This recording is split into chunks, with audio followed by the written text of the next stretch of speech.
Sa kabilang banda sa kulungan ng bagsak ngayon ng isang drug suspect sa isirwang anti-illegal drug operation ng Maasin City Police Station. Tinutukan dyan ni Patrolwoman Maria Elena Singian.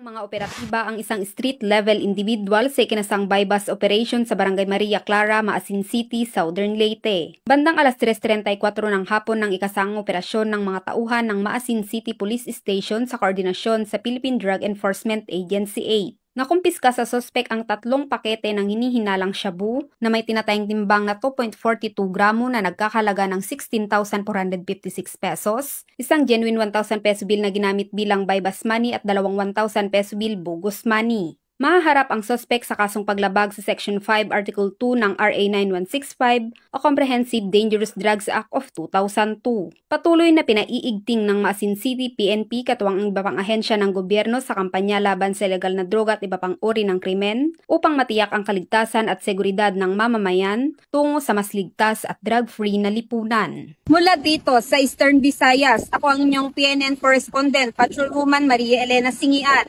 Alagad ng batas, tagataguyod ng Balitang Pulis.